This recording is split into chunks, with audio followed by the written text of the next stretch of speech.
Olá, amigos da TVC. A TV Comunitária de Belo Horizonte e o programa Gente que é Gente hoje está em festas. Que comemoramos aqui hoje os 60 anos de criação do Jornal Binômio, precursor de todos os jornais alternativos do país, um jornal que fez escola e que é considerado o pai do Pasquim, de saudosa memória, e que serviu de modelo para tantos outros jornais, como o Movimento, de Classe Operária, né? Tantos outros jornais. Participa do programa de hoje o nosso companheiro Luiz Carlos Bernardi. Tudo bom? Grande prazer em estar com você e aqui na TV Comunitária novamente. E hoje nós não vamos entrevistar o José Maria Rabelo, criador do Binômio, junto com Euro Arantes, falecido jornalista, porque, Peninha, o Zé Maria, aqui dentro da TV Comunitária, ele sempre foi entrevistador, comentarista. Sim. Ele fez tudo durante muitos anos, participou do Café com Notícia, teve um programa aqui especial com o Nilson, participou de bancadas conosco. Ele se afastou um pouco em razão de outros afazeres, mas Zé Maria Rabelo é um dos ícones da mídia brasileira. Figura nacional da maior importância. Zé Maria está na história do Brasil, está na história da mídia brasileira para o nosso orgulho. Foi jornalista, foi político. Foi, não, ele é até hoje. Claro. Não deixa de ser nunca. Político, atuante, militante. Mas vamos agora deixar que o Zé Maria conte a história do Binômio e a sua própria história. Zé Maria, o Jornal Binômio, que surgiu em 1952, há 60 anos, você começou com praticamente duas crianças, você vindo lá de Campos Gerais e o Euro Arantes daqui de Belo Horizonte. Como é que foi esse negócio? Foi pura brincadeira? Não, peraí. Primeiro eu tenho que considerar todo esse aluvião de elogios aí, porque tem algum valor, mas não chego até nem de longe a ser isso que vocês... Não, muito mais. Nós temos responsabilidade e não falamos bobagem, não. É tudo sério. Essa personalidade que vocês definiram.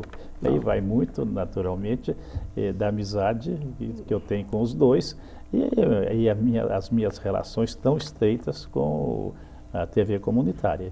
Realmente foram muitos programas feitos aqui. Você fez referência a um deles, que era com Gilberto, e havia o outro que fizemos com o Nilson, que era A Notícia Como Ela É. E o Paulo Enene também, falecido. De forma que o Binômio surgiu numa circunstância muito especial. Nós éramos dois jovens jornalistas, estudantes também, e eu tinha 22 anos, o Euro Arantes, meu companheiro, tinha 23, eu vindo de Campos Gerais e ele vindo de Ubá. E trabalhávamos no antigo jornal Informador Comercial, hoje Diário do Comércio, do nosso saudosíssimo José Costa, que foi um bravo lutador da imprensa de Minas e das lutas aqui, nacionalistas e tudo. E muitas vezes nós ficamos lá comentando, estava lá também o nosso também inesquecível professor Washington Albino, que era, meu professor. Pois é, introdutor do direito econômico no Brasil, ex-diretor da escola da Faculdade de Direito. O ex-presidente do Tribunal de Justiça. Ele chegou a presidente? O Adão. O Adão, você estava dizendo Adão. Eu estou dizendo que lá nesses primórdios do Binômio, o Washington Albino era o editor do jornal. E nós, eu e o Euro, começamos no jornalismo com ele, né? Então nos preocupava, nos desagradava muito aquele tom governista, orientação governista da imprensa de Minas, palaciana, oficialista, sem nenhuma independência diante do Palácio da Liberdade e dos grupos econômicos aqui, como, por exemplo, a empresa concessionária de energia elétrica e de bondes de Belo Horizonte, a malsinada Companhia Força e Luz de Minas Gerais, que era um ramo do Trust Internacional, como se dizia na época, Bond and Share, que entravou durante muitos anos o desenvolvimento de Belo Horizonte pela sua incapacidade de gerar energia e atender às demandas da população e das indústrias.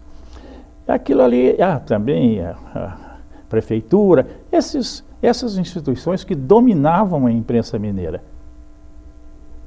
Eu pergunto, será que continuam dominando? Uma boa pergunta. Né?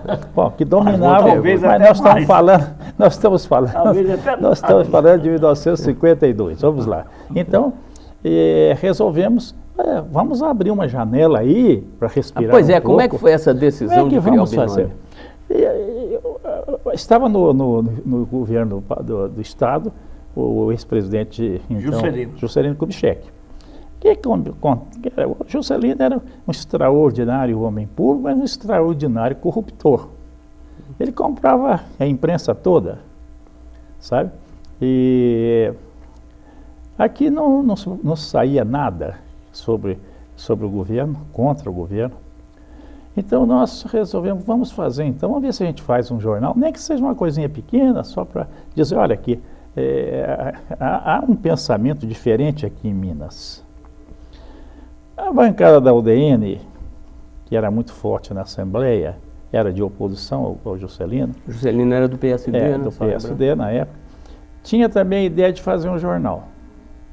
Então, as duas situações se encontraram, se convergiram, e eles então se dispuseram a financiar, a nos ajudar a tirar o jornal. Dissemos, olha, não temos compromisso com o partido, nós queremos fazer um jornal independente com relação ao governo, talvez também independente com relação à oposição.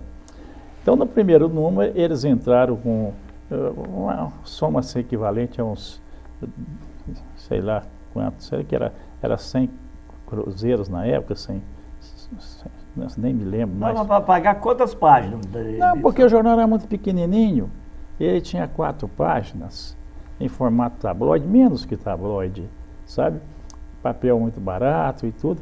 Eu sei que eles entraram, eram 22, aquilo que o Peninha sempre diz, vamos aí arrumar um grupo, quem sabe a gente tira o jornal de novo, já tem uma experiência amarga, todo mundo concorda, na hora H, tira o famoso do lugar, né? Eu cheguei a sonhar e continuo sonhando com a volta do binômio. Pois é, então é o seguinte, eram 22, no começo 18 participaram, no segundo número já foram 3, e no terceiro só foi o Milton Salles, que era um homem de grande combatividade, né? Pai do outro Milton Salles. Milton Salles. Mas aí o Binão já tinha conquistado seu espaço, porque foi um caso de amor à primeira vista entre aquele jornalzinho pequeno, modesto, sem pretensões, nascido do nosso sonho e da nossa audácia de fazer uma publicação independente em Belo Horizonte em 1952. Se hoje é difícil, imagina que era naquela época uma cidade conservadora, muito tradicionalista, mas foi impressionante. O jornal pequenininho, ele tirou 2.000 exemplares, modestamente. Mas você sabe que em poucas horas o jornal tinha se esgotado. Que interessante. Sabe? E aí tivemos que tirar mais 2.000, nunca vi isso na história da imprensa. E também se esgotaram e nós tiramos mais 2.000.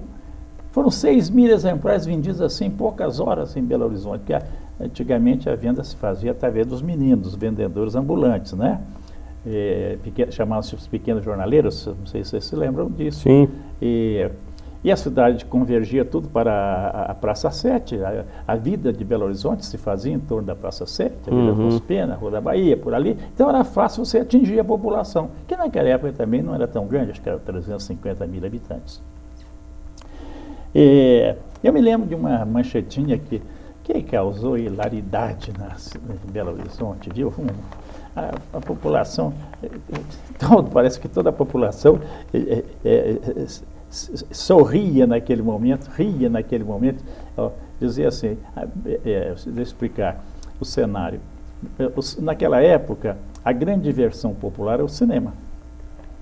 Não tinha televisão, né? Aqui um pouco desenvolvido.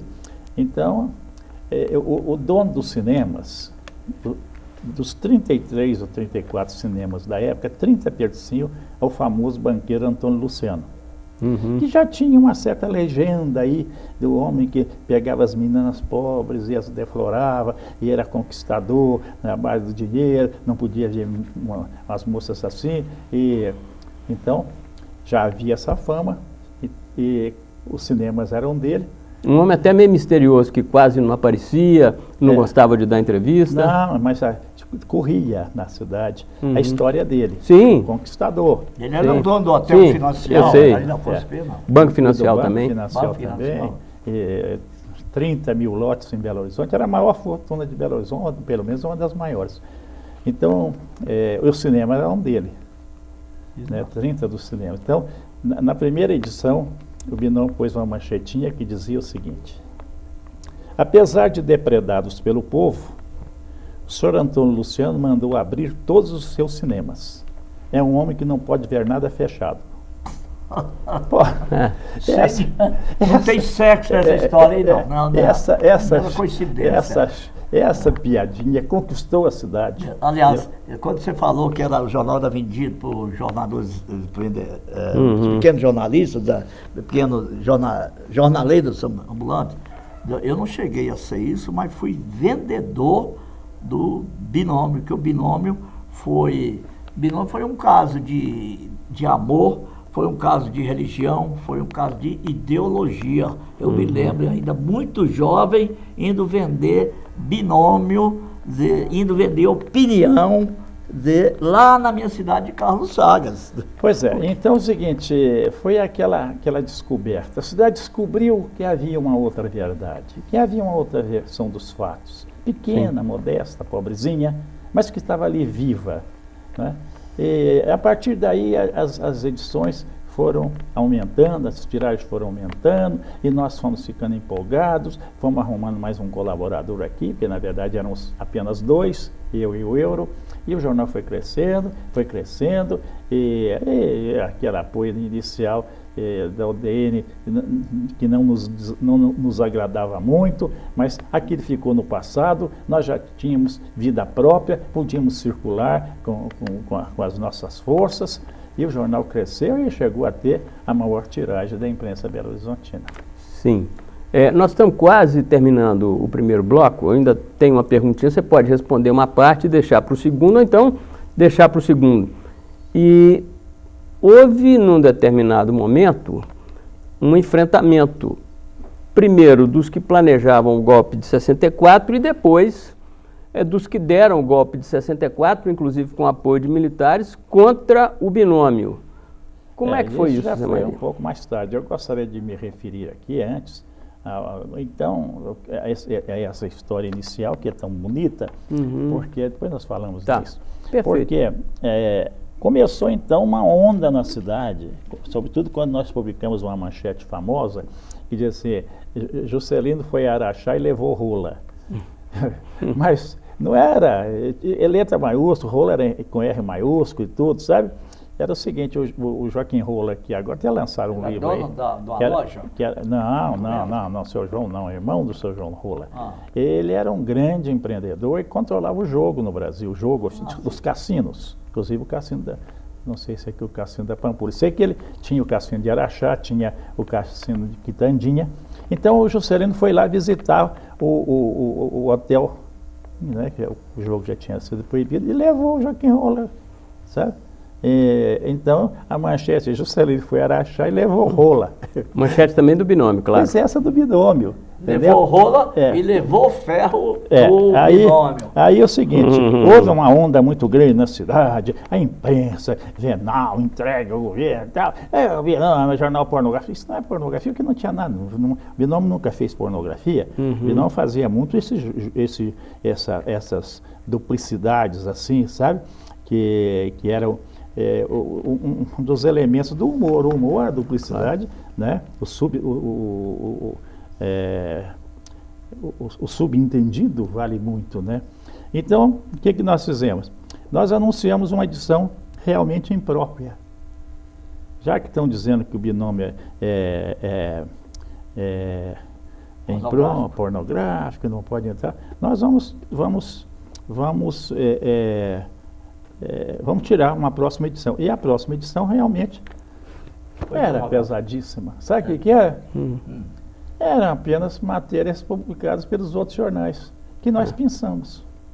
Tinha coisas incríveis. Estou até procurando aqui, não estou achando aqui. Tem coisas mais incríveis nessa edição. Você sabe que a repercussão foi tão... No intervalo você vai encontrar. Nós vamos fazer um pequeno intervalo. Enquanto isso, Zé Maria vai procurar as fotos que ele deseja exibir no próximo bloco. Nós vamos dar um rápido intervalo. Estamos conversando aqui com José Maria Rabelo, criador, fundador do jornal Binômio, que está completando 60 anos de fundação.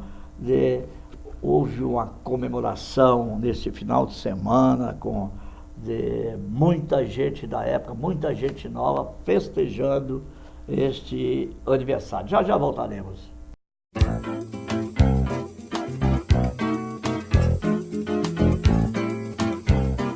Socorro, não estou sentindo nada. Não vai dar mais pra chorar, nem pra rir. Socorro, alguém me dê um coração, que esse já não bate, nem apanha.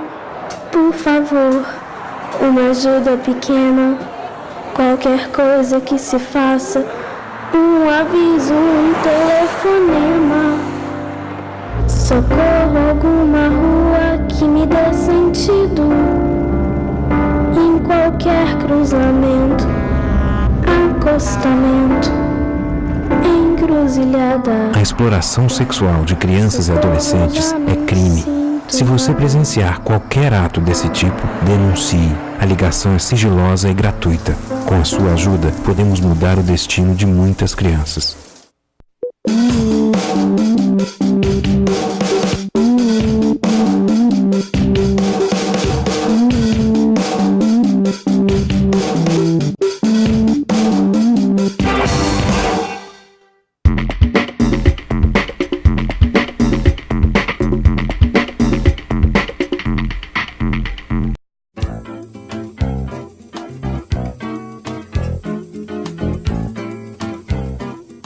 Retornamos com gente entrevistando hoje um cidadão que é gente até demais. É muita gente. José Maria Rabelo, jornalista, 82 anos. 82, José Maria? Pode contar? 84 anos, ainda em plena atividade, desportista, atleta, um homem de 1001 atividades, que enfrentou o exército, enfrentou ditadura, esteve asilado e continua firme. E principalmente foi o fundador do jornal Binômio. Ele vai mostrar, quando começaram a atacar o jornal Binômio de pornográfico por causa de uma manchete que nada tinha de pornográfica, eles resolveram, segundo ele disse no final do primeiro bloco, de pisar dos outros jornais matérias ou títulos que realmente pornográficos. Ele vai mencionar alguns aí, se caso tenha achado aí no jornal. Não, pois é. Então é o seguinte, procuramos, nós conhecíamos, vivíamos na imprensa, eu e outros, e localizamos coisas incríveis. E publicamos uma edição que dizia assim, proibida edição, imprópria para menor de 18 anos. Não pode ser exposta aberta nas bancas. E a imprensa, então a polícia ficou a posto para prender o jornal. Esse jornal já era acusado de publicar matérias impróprias, indevidas e tal, impróprias para as famílias e tal. O que será que vem aí agora? Nós circulamos no domingo e eles se preparando para prender o jornal. Nós circulamos no sábado. Desarmamos inteiramente o esquema. Dobramos um de meninos, uma só matéria para dizer o que era que nós publicamos. O que tinha ali? Olha aqui, edição imprópria. Dona Heroína e o Pinto. Despacho na Secretaria de... Matéria publicada no Diário Oficial. Diário Oficial? Minas Gerais. Dona Heroína e o Pinto. Despacho na Secretaria de Educação sobre uma professora, Heroína Freitas, que pediu a juntada do sobrenome Pinto. Aspas. Não consta que Dona Heroína Freitas tenha Pinto. Se o tem, não o usou até agora. Se o Pinto é de seu marido, tem o direito de usá-lo oficialmente. A consideração superior. Defiro a Dona Heroína o uso do Pinto, desde que prove sua existência. Mas isso está no Diário Oficial? Ou essa aspa não, publicado no Minas Gerais e transcrito no dia seguinte para a Tribuna de Minas e tudo. Pelo amor de Deus. E essa imprensa tinha o direito de nos criticar, ia ser as coisas que nós fazíamos. Sim. Agora, Zé Maria, a partir de o que? Final a partir disso não criticaram mais. Ah, tá. Ficaram com o Pinto. Bom, Zé Maria, olha, a partir de quando começam as pressões, a censura mais forte e que vocês, do jornal, principalmente você, começam a sentir um clima de armação de golpe? As pressões começaram desde o início, essa coisa toda aí. O jornal foi apreendido várias vezes. No governo Bias Forte, que veio logo em seguida, o governo Juscelino, eles pressionaram as gráficas de Belo Horizonte para não imprimirem o jornal. Sabe? Nós não tínhamos gráfica, nós tínhamos que ir para o Rio. Foi aí que nós passamos a imprimir no Rio. E isso aqui dentro. E fora toda a pressão militar, porque o binômio teve 3 fases distintas. Uma que era a parte humorística, essa primeira, depois uma parte muito panfletária, coincidindo com o governo Bias Forte, e depois o jornal mais amplo, discutindo os problemas nacionais. Aí nós passamos a denunciar a conspiração golpista. Desde 1960, né, 4 anos antes do golpe, nós já estávamos dizendo, quando surgiu o episódio do general Punário Bley. E aí eu quero dar um depoimento.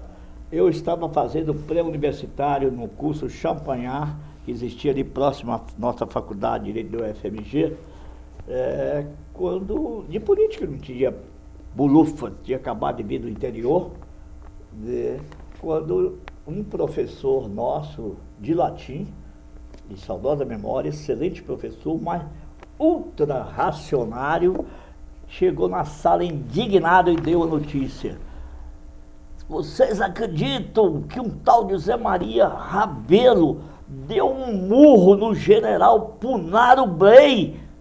Aí você conta essa história desse murro, não tem nenhuma ofensa, não tem mais a exército, ninguém, nenhum general hoje, mas se na época você teve seu jornal empastelado, teve que fugir, talvez apanhar, acho que hoje dá para reviver aquela... Tudo isso aconteceu na redação do binômio? Não, nós publicamos uma reportagem, porque ele já estava na conspiração aqui, e fazia palestra à Associação Comercial, Federação das Indústrias e não sei onde, alertando o país para o perigo comunista, que era preciso defender a democracia, devíamos nos unir contra a ameaça comunista à democracia. Então nós resolvemos conhecer a biografia desse ilustre democrata, e descobrimos que ele tinha sido interventor do Estado Novo, no Espírito Santo, cometido as maiores tropelias contra presos políticos, contra a imprensa e tudo, e publicamos.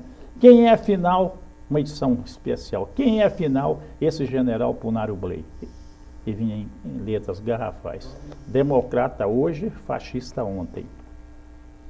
Ele era o comandante da ID4 aqui, né? E, então nós publicamos na segunda-feira, na quinta-feira ele telefonou, falou comigo, queria ir lá conversar comigo, falei, só suas ordens.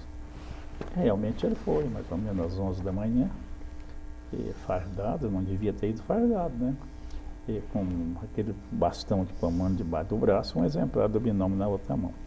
Aí entrou na sala e eu disse, por favor, vamos assentar e conversar. Ele falou, não vim cá conversar, não. Quero saber quem foi que escreveu esta merda contra mim. Era muito prepotente, sabe? Aí eu disse, general, isso aí não é mera, isso é uma reportagem muito fundamentada. E eu sou responsável por tudo que sai no jornal. Então você é um filho da puta, e me agarrou pelo pescoço. Fazendo comigo, tentando fazer comigo o que ele fazia na ditadura do Estado Novo, lá no Espírito Santo. Ele obrigava os jornalistas a engolir as publicações, por isso que ele levava o jornal na mão. Sei. Sabe? Bom, aí eu não sei se agi bem ou não, sei que nós nos atracamos. E nesse entrever ele levou uma desvantagem muito grande, não é? O lutador de boxe, rapaz, de boxe, de judô. Depois vocês aprendem, eu quero que você continue contando, mas depois você conta, inclusive, que você e outros da equipe tiveram que aprender a lutar judô. Pois é, nós já tínhamos nessa época, já lutávamos, sabe? O professor Antônio Alves, lembra-se dele, que foi um grande judoca, professor? E, bom, aquela confusão toda, veio o ajudante de ordem dele, o retirou de lá e dizendo, isso não vai ficar assim. E realmente não ficou. 3 horas depois, mais de 200 homens do Exército, da Aeronáutica,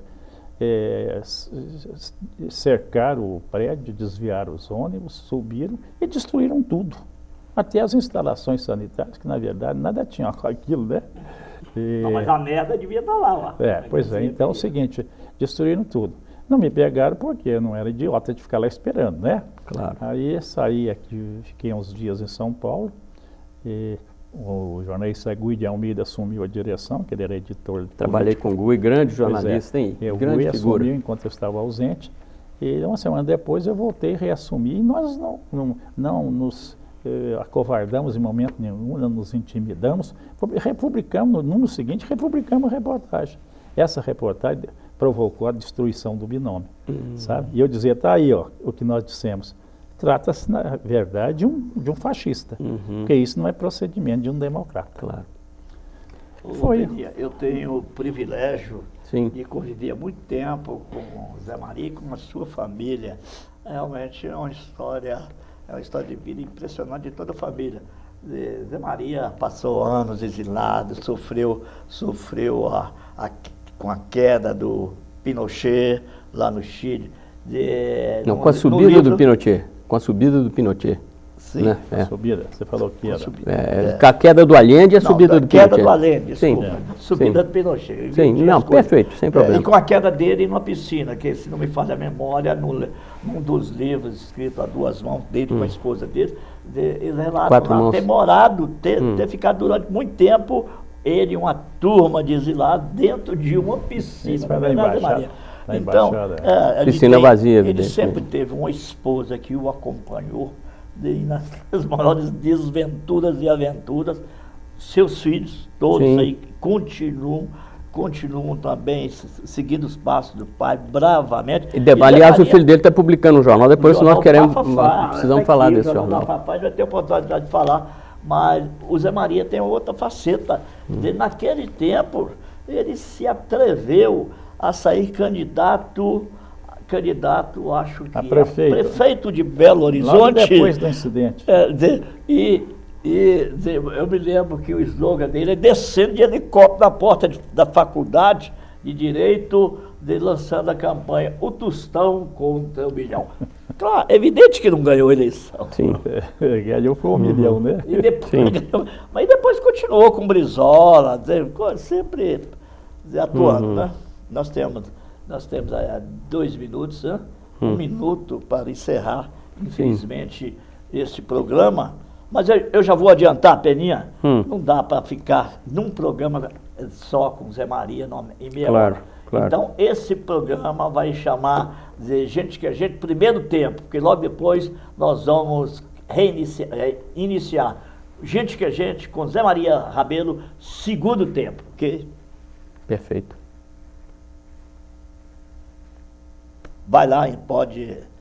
Vamos finalizar esse programa? Sim. Ou deixar pergunta para a próxima? Pode ser. Então tá. Então vamos finalizando aqui mais um Gente que a Gente, conversando com o criador, junto com Euralantes, do jornal Binômio. Isso aqui é uma edição histórica, ainda se encontra nas bancas aí para venda? Não, eles estão à venda, os exemplares, na livraria Quixote. Na livraria Quixote. E na livraria Ouvidor. Quem quiser conhecer a história do Binômio e a história do Brasil, a história de Minas Gerais, não deixe de adquirir essa edição histórica, tá? Do Binômio. E vamos aqui finalizando, agradecendo a participação do Zé Maria e já convidando para o próximo programa Gente que é Gente, de imediato, Gente que é Gente em segundo tempo. Até já.